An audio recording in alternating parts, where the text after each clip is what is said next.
नमस्कार दोस्तों, आप देख रहे हैं प्रूफ वाली भक्ति, जहाँ मिलता है प्रूफ भी, भक्ति भी।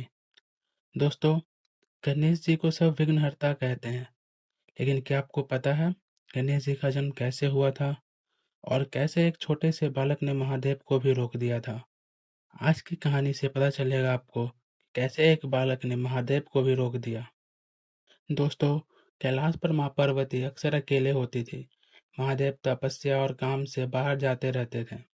माँ पार्वती के मन में एक बात आई, मुझे एक ऐसा रक्षक चाहिए जो सिर्फ मेरा हो, जो मेरी बात को सबसे ऊपर रखे।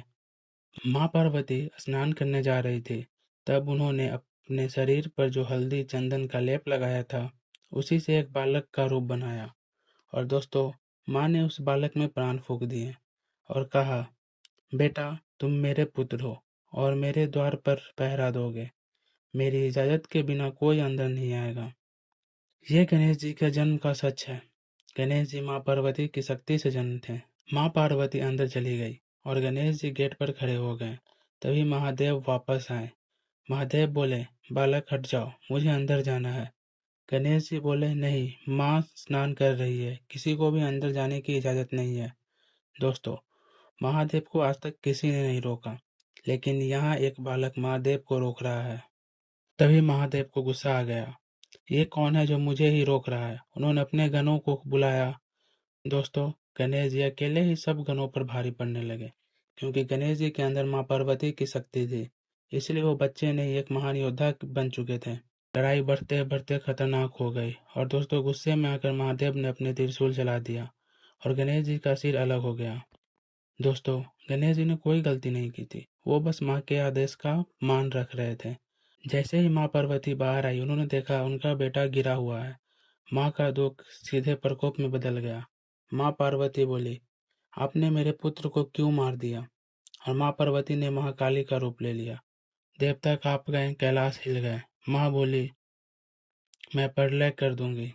महादेव को तब समझ आया, ये बालक कोई आम नहीं। महादेव ने माँ से कहा, मुझसे गलती हो गई, मैं इसे वापस जिंदा कर दूंगा। महादेव ने गणों को भेजा, जाओ, जो भी पहला प्राणी मिले उसका सिर लेकर आओ। गणों को पहला प्राणी मिला, हाथी।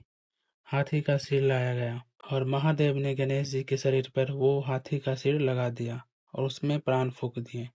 और दोस्तों, गणेश जी वापस जीवित हो गए। महादेव ने कहा, आज से तुम गणपति हो, गणों के पति। देवताओं ने वरदान दिया, हर काम से पहले गणेश जी का नाम लिया जाएगा। जो इनका स्मरण करेगा उनका विघ्न दूर हो जाएगा।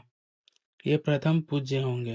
दोस्तों, गणेश जी की कहानी सिर्फ जन्म की नहीं, ये माँ की शक्ति और पुत्र की भक्ति का सबूत है। गणेश जी ने जान दे दी, लेकिन माँ के आदेश नहीं तोड़ा। इसलिए गणेश जी विघ्नहर्ता ही नहीं, माँ भक्त भी हैं। आपको ये कहानी पसंद आई हो तो लाइक जरूर करें, शेयर करें और ऐसे ही भक्ति के सच के लिए चैनल प्रूव वाली भक्ति को सब्सक्राइब जरूर करें। बोले गणपति बप्पा मोरया।